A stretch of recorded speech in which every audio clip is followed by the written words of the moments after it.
मैं यहाँ आया था। उस समय जनेश्वर मिश्र जी, अमर सिंह अंकल, नेताजी, आदरणीय आजम खां साहब और बड़ी संख्या में उस समय के नेतृत्व समय समय पर यहाँ आया था और मुझे नेताजी ने यहाँ पहली बार चुनाव लड़ने का फैसला लिया था। और वो दिन है आज फिर मैं जनता के बीच में जा रहा हूँ। कन्नौज की जनता ने उस समय भी आशीर्वाद दिया था। मुझे उम्मीद है कि इस बार भी कन्नौज उससे बड़ा आशीर्वाद देकर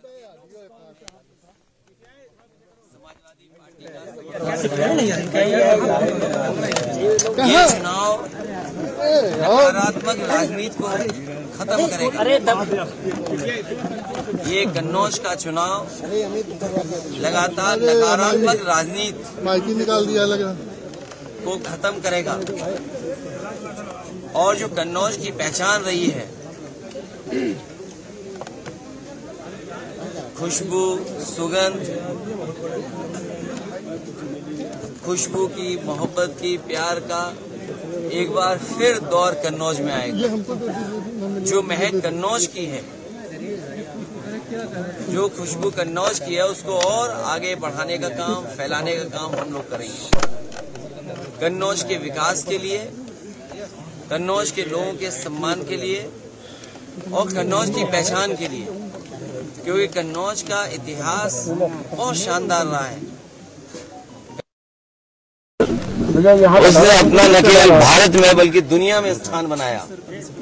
यहाँ के लोगों की मदद, यहाँ के कारोबार, यहाँ के लोगों की खुशहाली के लिए। और जो विकास रुक गया है, जो विकास थम गया है, जिस विकास को जानबूझ करके बीजेपी के लोगों ने इसलिए रोका क्योंकि समाजवादियों ने वो काम शुरू किए थे। बीजेपी के लोगों ने नकारात्मक राजनीति की। उनकी भाषा, उनका व्यवहार, उनका काम करने का तरीका, बीजेपी के लोगों ने न जाने कई बार, कितनी बार लोगों को अपमानित किया है। यहाँ की जनता एक बार फिर प्यार, मोहब्बत, मिलीजुली संस्कृति, आपस में भाईचारा, उसका दौर शुरू करेगा। कन्नौज की जनता के लिए क्या संदेश रहेगा? मैं कन्नौज की जनता के लिए पहले भी सेवा करने आया था और कन्नौज की जनता ने विकास होते हुए देखा है। जो पुरानी पीढ़ी के लोग होंगे जिन्होंने लोहिया जी को चुना था, वो जानते हैं कि समाजवादी सिद्धांतों को डॉक्टर राम मनोहर लोहिया ने और समाजवादियों ने डॉक्टर बाबा साहब भीमराव अम्बेडकर जी के सिद्धांतों को आगे बढ़ाया और उसका परिणाम यह हुआ कि समाजवादी आंदोलन न केवल उत्तर प्रदेश में बल्कि देश में फैला। यार ये कौन है? यहाँ की जनता ने नेताजी को भी चुना। यहाँ की जनता ने छोटे सिंह यादव, प्रदीप यादव और बहुत सारे सांसदों को चुना जो कई ऐसे समाजवादी विचारधारा से। हम समाजवादियों का, खासकर मेरा, क्योंकि जहाँ से शुरुआत हुई हो वहाँ फिर एक बार आने का जो सौभाग्य मिला है, मैं इस कन्नौज के विकास के लिए काम करूंगा। इसकी पहचान और बड़ी बन जाए उसके लिए काम करूंगा। यहाँ जो तमाम काम हुए हैं, चाहे वो एक्सप्रेस वे से जुड़ना, यहाँ का व्यापारी जब चलता होगा सड़क पर, कारोबारी जब सड़क पर चलता होगा तो महसूस करता होगा कि दुनिया की बेहतरीन सड़क समाजवादियों ने दी। यहाँ पर जो बिजली का विकास है, चाहे सब स्टेशन बनने हो या तार या डिस्ट्रीब्यूशन में या जो जनरेशन में काम हुआ, वह समाजवादियों की देन है। काली नदी पर पुल, गंगा पर पुल या अन्य पांडु नदी पे पुल, साई नदी पर पुल या और नदियों पे जो पुल बने हैं, केवल कन्नौज जिले में नहीं, इटावा जिले में या औरैया जिले का हिस्सा हुआ और चाहे आपका कानपुर रसूलाबाद का हिस्सा, इसी कन्नौज में मुझे याद है हवाई पट्टी बनी थी रसूलाबाद क्षेत्र में। एक बार केवल हवाई जहाज उतरा। सोचो बीजेपी के नकारात्मक राजनीति का दौर कि जो हवाई पट्टी, रनवे बना रसूलाबाद में, उसमें केवल एक बार हवाई जहाज उतरा और हवाई जहाज दोबारा नहीं उतर पाया। इसी कन्नौज के बगल में गंगा के उस पार जो रनवे बनाया गया था डिफेंस के लिए, वो इसलिए बनाया था कि इमरजेंसी में अगर कभी जरूरत पड़ेगी तो यहाँ पर फौज को, एयरफोर्स को मौका मिलेगा अपने फाइटर प्लेन उतारने के लिए। और अभी कुछ दिन पहले आपने वो नजारा देखा होगा जिसमें हरक्यूलिस, सुकोई और तमाम एयरफोर्स के हवाई जहाज उस पर उतरे थे और उन्होंने अपनी एक्सरसाइज करके दिखाया था। ये गंगा पे पुल 8 लेन है और मुझे खुशी है इस बात की कि जिस समय ये पुल बन रहा था बहुत सारी और संस्थाओं के अधिकारी आकर के देखते थे कि आखिरकार बारिश में कैसे बन रहा है। अक्सर बारिश में काम रुक जाता था। 8 लेन गंगा का पुल, आप जहां से माँ गंगा शुरू हुई है और जहां तक माँ गंगा है आखिरी जगह तक, अगर कहीं 8 लेन का पुल बनाओ, सबसे पहले समाजवादियों ने 8 लेन पुल बना करके इसी कन्नौज को जोड़ने का काम किया था। मंडी, जो मंडी बनी थी आधी अधूरी वैसी है। किसानों के लिए किसान बाजार, घड़ी भी कभी कभी बंद हो जाती है जो समाजवादियों ने लगाया था।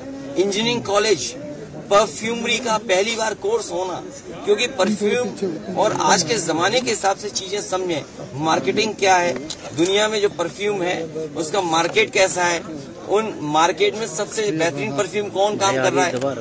तो अगर FFDC बनी तो हमने इंजीनियरिंग कॉलेज भी बनाया और परफ्यूम पार्क भी बनाया, उस काम को भी रोक लिया। यहाँ पर दूध को लेकर के, मैंने कहा था कि गाय के दूध को लिए काऊ मिल्क प्लांट, बताओ काऊ मिल्क प्लांट बंद कर दिया। कलाम साहब जो राष्ट्रपति रहे देश के, उन्होंने और मैंने खुद उस गांव में 16 प्लांट शुरू किया था। ये सूरज से रोशनी देने की बात कर रहे हैं, लेकिन कलाम साहब जो देश के राष्ट्रपति रहे वो बंद कर दिया। एक एक्सीलेंस सेंटर है एग्रीकल्चर का, उस सेंटर को कोई सपोर्ट नहीं दे रहे। स्टेडियम जो बना था आधा अधूरा पड़ा है। कन्नौज में स्टेडियम बनना था, आधा अधूरा पड़ा है। तो मैं कितनी बातें बताऊं, कितने विकास के काम जो कन्नौज को सीधे सीधे पहुंचे थे। मेडिकल कॉलेज, क्या गरीबों का इससे इलाज नहीं होता? पैरामेडिकल, नर्सिंग कॉलेज, सोचिए आज भी अगर आप जाएं तो कार्डियोलॉजी में आप जाकर के अपना हार्ट नहीं दिखा सकते। अगर आप जाएं मेडिकल कॉलेज में और अगर किसी को कैंसर है, प्राइमरी, सेकेंडरी, टर्शरी, और अगर उसको फर्दर इलाज की जरूरत पड़े तो वो जो कैंसर इंस्टीट्यूट बनाई थी या उसका एक डिपार्टमेंट बनाया था, वो डिपार्टमेंट बंद पड़ा हुआ है। कैसी सरकार है सोचो। इसलिए बीजेपी की जो नकारात्मक राजनीति है वो खत्म होगी और भाईचारे की, प्रेम की और हमारे समाजवादियों की सादगी का एक दौर शुरू होगा जो कन्नौज में विकास और खुशहाली लाने का काम करेगा। यहाँ के किसान कैसे खुशहाल हों, आलू को कैसे कीमत मिले, आलू से क्या बाई प्रोडक्ट बन सकता है, मंडी में सुविधाएं किसानों को कैसे मिले, उन तमाम कामों को आगे बढ़ाया जाएगा जो बीजेपी के लोगों ने रोका है।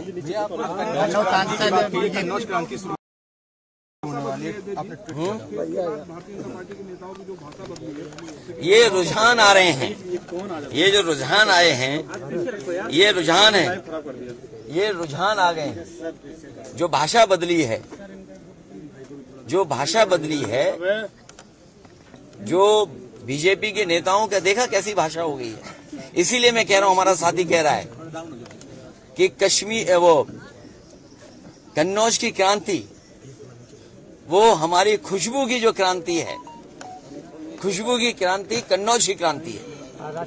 खुशबू फैले, सुगंध फैले, एक दूसरे से मोहब्बत बढ़े, प्यार बढ़े, एक दूसरे का कारोबार बढ़े, ये कन्नौज क्रांति है। भाजपा सांसद सुब्रत पाठक का बयान आया है, भारत और पाकिस्तान का मैच होगा आप चुनाव में आया तब। देखो पत्रकार भाइयों, न वो बॉल फेंक पाएंगे न बैट घुमा पाएंगे। अगर पहली बॉल पे छक्का न मारा तो हम समाजवादी लोग नहीं हैं, और 6 की 6 बॉलों पे छक्का मारेंगे। आप तो आ गए हैं कन्नौज में, आपके दोस्त भी अमेठी से आने वाले हैं। अरे सब आएंगे अब तो महफिल यूपी में ही सही नहीं। और इसलिए भी कि देखो ना बीजेपी वालों की भाषा क्या है, ये है क्योंकि इन्होंने अपने कारोबारियों की मदद की। जब से इलेक्टोरल बॉन्ड की बात आई है, बीजेपी का बैंड बज गया।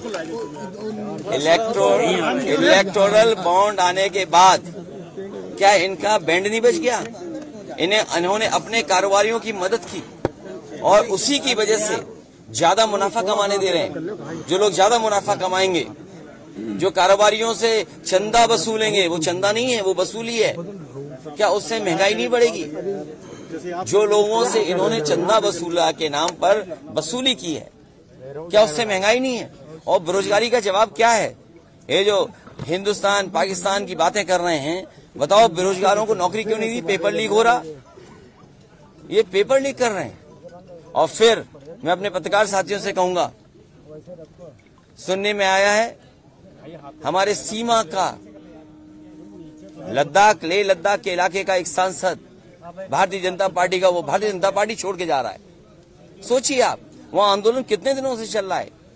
एक व्यक्ति और पूरे वहां के लोग 21 दिन वहां पर आंदोलन किए, भूखे प्यासे बैठे रहे, 21 दिन की भूख हड़ताल की। और रिजांगला जो हमारी पहचान थी हमारे फौजियों की, वो बताओ रिजांगला छीन ली। क्या देश को कमजोर बना रहे हैं? इनके धोखे में ना आए। ये टैक्स के नाम पर लोगों से पैसा वसूल रहे हैं। और वही लोग जो जीएसटी देने वाले थे, उनको जीएसटी चोरी करना सिखाया और उन्हीं से बीजेपी के लोगों ने चंदा लिया और वसूला। भैया अभी जो योजनाएं आपने अभी गिनाई है, जो भाजपा सरकार में बंद पड़ी हैं, क्या अपने कार्यकाल क्या में चीज समय में ये तैयार कर लेंगे? अरे तुमने अंग्रेजी में कहावत नहीं,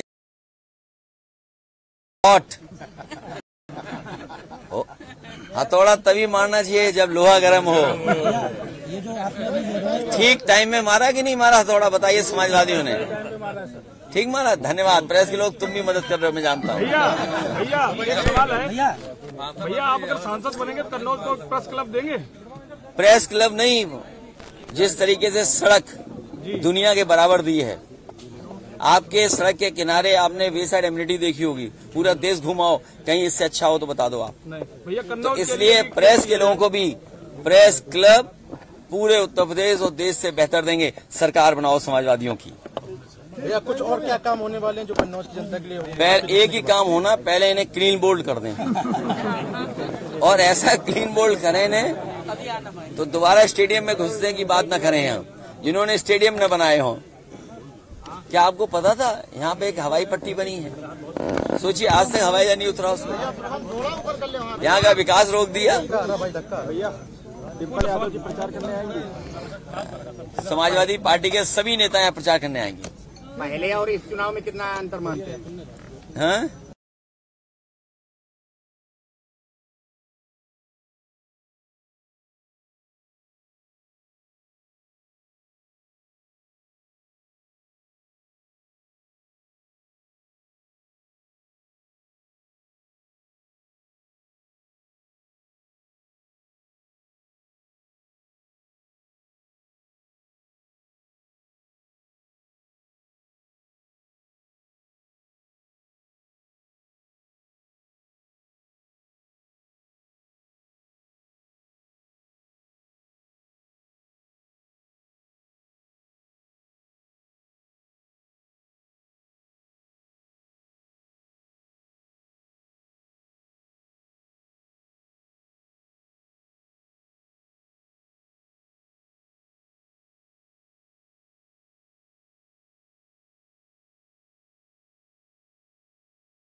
अब क्या तुम्हें और कोई नई बात बताएं? नहीं सर। भैया बीजेपी के लोग प्रेस कॉन्फ्रेंस क्यों नहीं करते?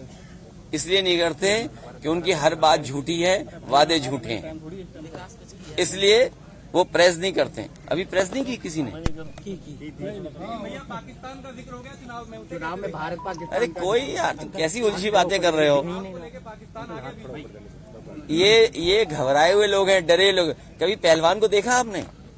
जब वो पहलवान कुश्ती हारने लगता है तो हारता हुआ पहलवान क्या न करे, कभी लंगोट खींचता है, कभी काटने लगता है। अरे जो पहलवानी करे उनसे पूछो।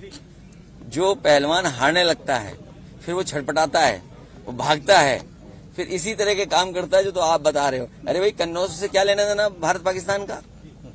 क्या लेना देना बताओ कन्नौज से? तो अगर इन्हें योगी जी कह रहे इस्लामीकरण हो जाएगा। देखिए आप, इसीलिए मैंने अपने शुरू में कहा कि जब से ये हारे हैं और हारना शुरू हो गए, तब से इनके भाषणों की भाषा बदल गई और जो रुझान आने लगे हैं, जो रुझान आ रहे हैं, वो बता रहे हैं, उनकी भाषा से रुझान पता लग रहा है कि पीछे चले गए ये लोग। आप सोचिए, समाजवादियों ने लैपटॉप दिया था, आज भी चल रहा होगा। आज भी लैपटॉप किसी गांव में, किसी कस्बे में, शहर में जिस साथी के पास होगा वो चल रहा होगा। चल रहा है, मेरे पास है भैया। देख क्या समझदार आदमी, देख अब इसने मन की बात कही। देखो, बीजेपी के मन की बात वाली नहीं, अब संविधान की बात होगी।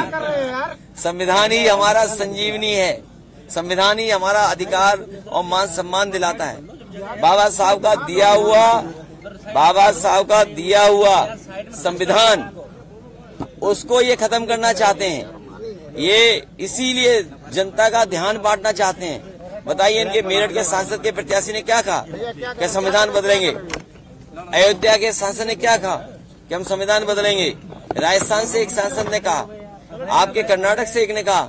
और इनके मन में है, ये जो मन की बात करते हैं, ये मनमर्जी करते हैं अपनी।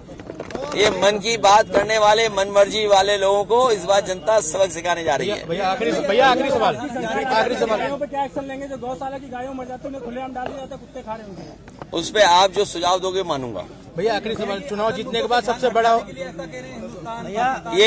ये हारे नहीं है, ये हार चुके हैं, इसलिए इस तरह का ध्यान हटा रहे हैं। भैया एक सवाल, अगर आप चुनाव जीत जाते हैं, उसके बाद सबसे पहला बड़ा काम क्या रहने वाला है?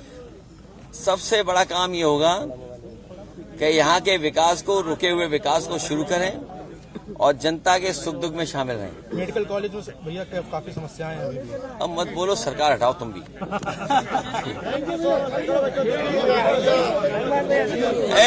आप लोगों से भी हम मदद मांग रहे हैं, वोट देना हमें सब लोग। सब प्रेस के लोगों, हमारी मदद करना।